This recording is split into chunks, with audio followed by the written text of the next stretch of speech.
Myself Manju Samaria, Assistant Professor Economics, Government College, Tonk. बच्चों, आज हम आपको बीए पार्ट थर्ड का फर्स्ट पेपर है मनी एंड बैंकिंग, उसी का एक चैप्टर है मुद्रा का अर्थ, प्रकृति एवं कार्य। उसके बारे में हम आपको चर्चा करेंगे। मुद्रा क्या है आपको अच्छी तरह से पता है।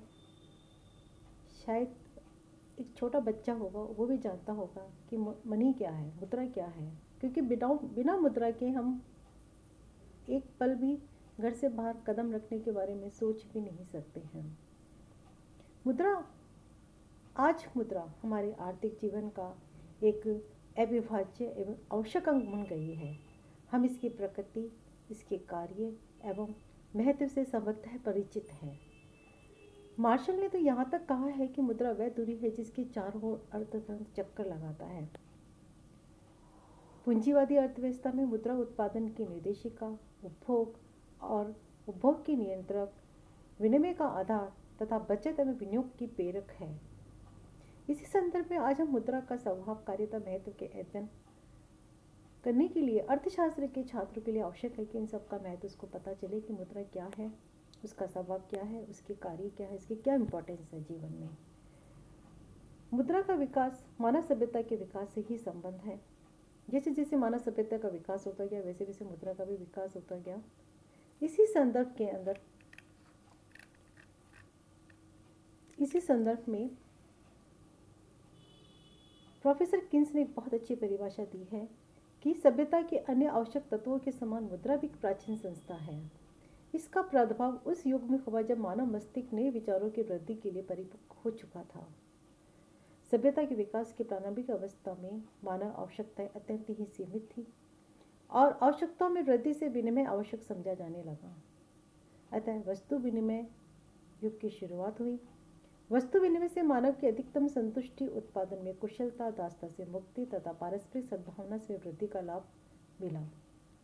अनुपस्थिति, वस्तु की अविभाज्यता, संचय शक्ति का अभाव, भविष्य में भुगतान की कठिनाइयां तथा मूल्य हस्तांतरण की समस्या से एक ऐसे माध्यम की खोज की जाने लगी है जिससे कि वस्तु विनिमय के झंझटों से छुटकारा मिल सके और वस्तुओं के लेन देन अथवा क्रय विक्रय में सुविधा तथा सुगमता बढ़े। बच्चों, आपको पता है कि वस्तु विनिमय क्या होता है?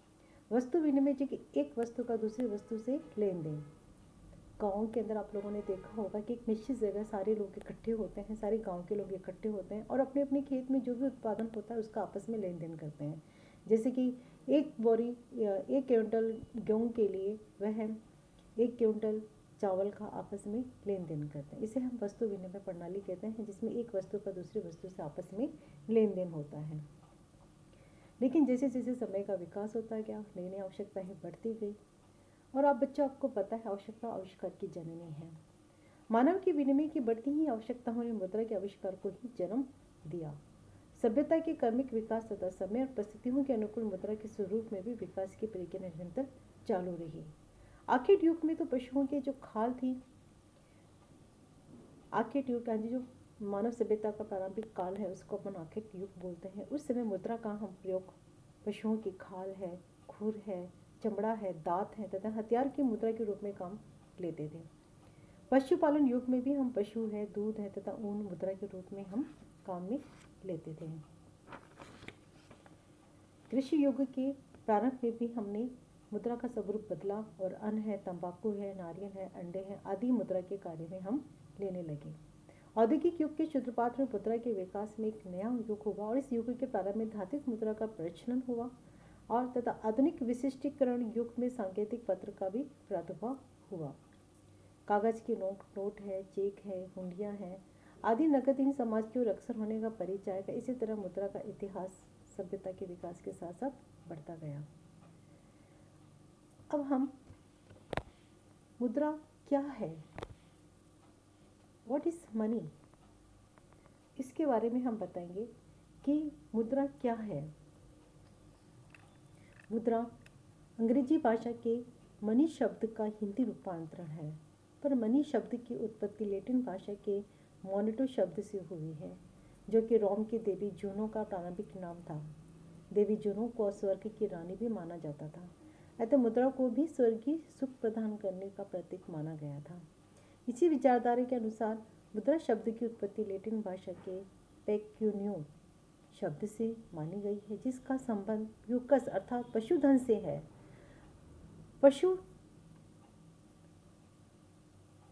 चूंकि पशु युग में मुद्रा के रूप में ही विनिमय के माध्यम थे, अतः मुद्रा शब्द उसी से ही प्रचलित हुआ है। आपको बता दिया था कि मार्शल ने मुद्रा की एक बहुत अच्छी परिभाषा दी थी कि मुद्रा वह दूरी है जिसके चारों ओर पूरा अर्थ तर्थ ही चक्कर लगाता है, अर्थात मुद्रा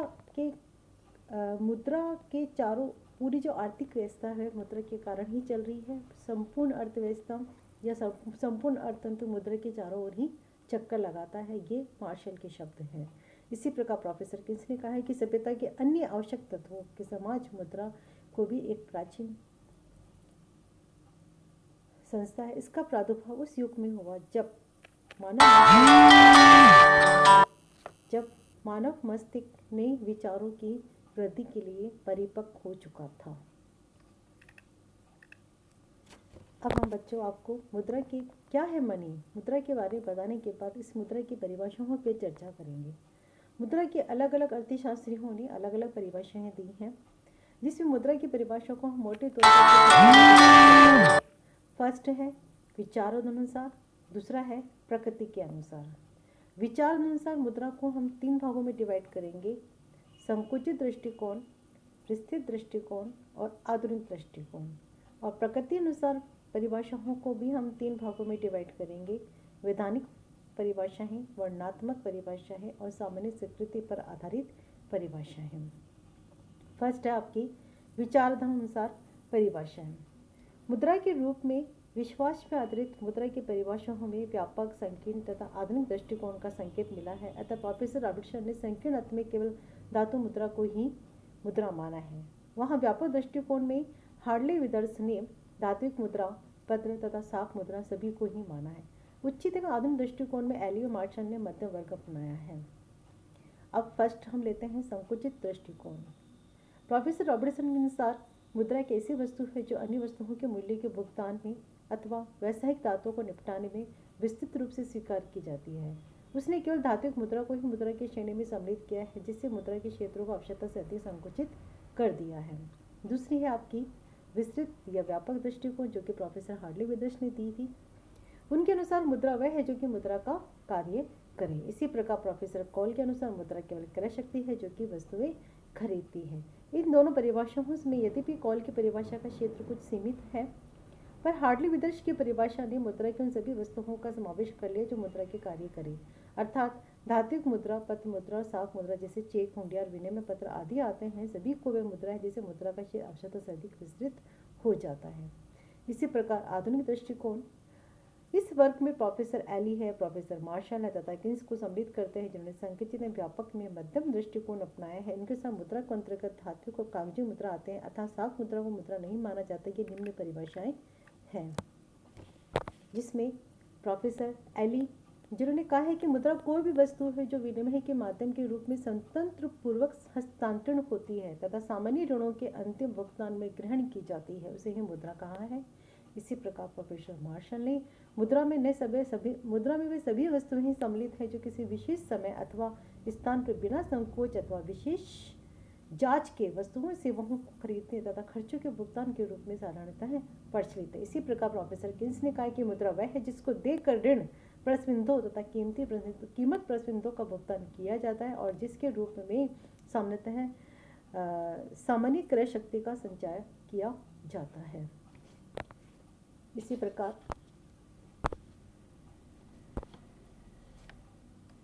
अब मुद्रा की विचारानुसार परिभाषाओं के बाद हम प्रकृति के अनुसार परिभाषाओं के बारे में चर्चा करेंगे। अब प्रकृति के आधार पर मुद्रा की प्रकृति के अनुसार दी गई परिभाषाओं को भी हम 3 वर्गों में डिवाइड करते हैं। प्रथम है वैधानिक परिभाषा। प्रोफेसर नेप और हार्टे के अनुसार वह वस्तुएं ही मुद्रा है जो राज्य वैधानिक रूप में मुद्रा घोषित करे और वस्तुओं के भुगतान में विधि की राय हो। इसी प्रकार प्रोफेसर नेप ने कहा है कि कोई भी वस्तु जो राज्य द्वारा मुद्रा घोषित कर दी जाती है मुद्रा हो जाती है। इसी प्रकार हार्डी के अनुसार मुद्रा के दो पहलू होते हैं, प्रथम वह हिसाब की होती है, दूसरी विधिग्राह्य है। अर्थात वस्तु की मुद्रा होने के लिए उसके पीछे स्वीकार करने के लिए वैधानिक बाध्यता हो। इसी प्रकार दूसरी परिभाषा वर्णनात्मक प्रकृति की दूसरी परिभाषा वर्णनात्मक परिभाषा है, जो कि जिसमें हार्डली विदर्श ने कहा कि मुद्रा वह है जो कि मुद्रा का कार्य करे। इसी वस्तु के रूप और गुणों की अवहेलना करते हुए मुद्रा के कार्यों को उन्होंने प्रधानता दी है। कॉल्बन के अनुसार मुद्रा वह है जो कि मूल्य मापक भुगतान का साधन है, और नागौर के अनुसार मुद्रा वह वस्तु जो विनिमय के माध्यम और मूल्य के समान व्यापक के रूप में कार्य करती है। इस प्रकार की परिभाषाएं काउथर, टेटकॉड आदि ने भी दी है, जिसे मुद्रा के कार्य का वर्णन किया है। दूसरा है आपका सामान्य स्वीकृति तथा सर्वग्राह्यता पर आधारित परिभाषा है। इस वर्गीकरण में मुद्रा की उन परिभाषाओं का समावेश है जो मुद्रा की सामान्य प्रकृति मुद्रा की सर्वग्राह्यता के रूप में बल देती है। इस प्रकार की परिभाषाओं में सैलीगमन, काउंटर, किन्स, केंट, कोल आदि आते हैं।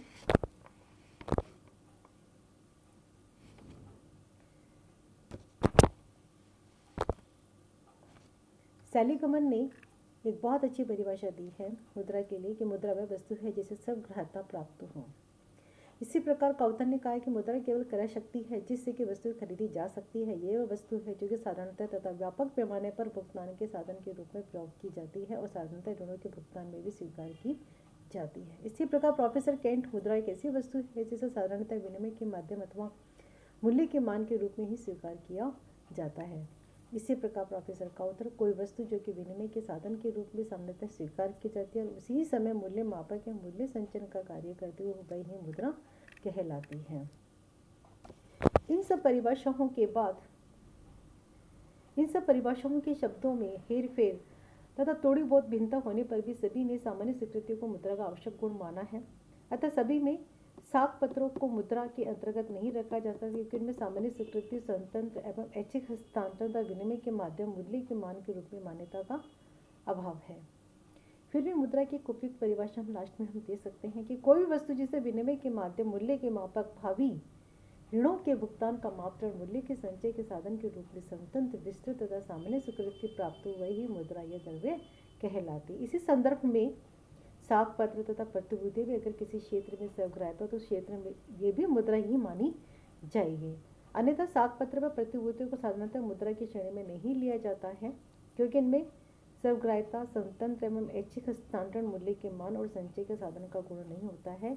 इसी कारण विद्वान मुद्रा और चलात में भी भेद करते हैं, अर्थात मनी एंड करेंसी में भी हम डिफरेंस करते हैं। उनके अनुसार चलात देश में प्रचलित विधिग्राह्य धात्विक सिक्कों पद मुद्रा को कहते हैं, जबकि मुद्रा में धात्विक सिक्कों तथा कागजी मुद्रा के अतिरिक्त साख पत्रों को भी हम सम्मिलित किया जाता है, चाहे वह विधिग्राह्य है या नहीं, चाहे वह विधिग्राह्य हो या नहीं हो।